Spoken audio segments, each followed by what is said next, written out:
what I like to say about what we do as group fitness instructors is that we're taking art and science and blending it together. And that's the magic of teaching group exercise class, is that while I'm up there, I have many roles. So I'm going through my roles as a group fitness instructor. Number one, I'm the teacher, right?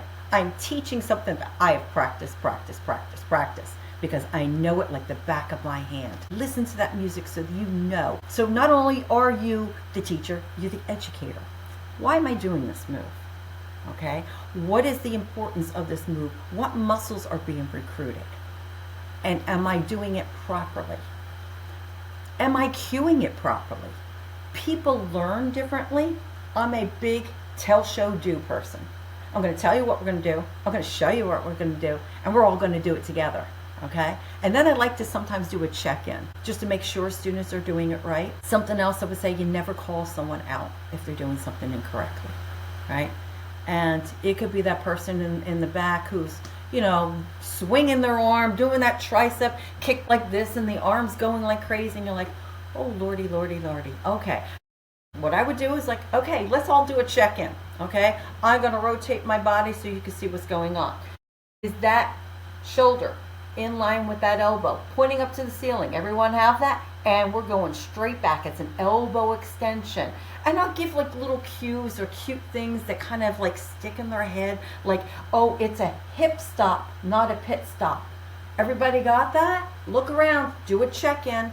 So I feel that's less intimidating than, oh, let me go up to you and let me fix that. Because people sometimes, it's tough to approach people. So I rather use myself as the example. And okay, everybody, let's do a self-check-in. Where are our knees? Okay, are they in line with our shoelaces? When we squat, are we sitting back in a chair? We're making sure our hips bend first and not our knees. So simple, subtle little cues and tips can really make sure that people are doing the movement properly and executing that movement with proper body mechanics. And it's so, so important. But going back to my roles of a group fitness instructor, again, the teacher, you're teaching because you already know that. There's nothing worse than a teacher who has notes in front of them.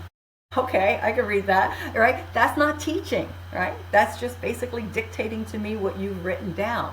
So no, practice, practice, practice. Again, the educator, the person who's telling you why we're doing this moves, what muscles are being recruited. Also being a role model. However you act in that class is how you should act outside that class.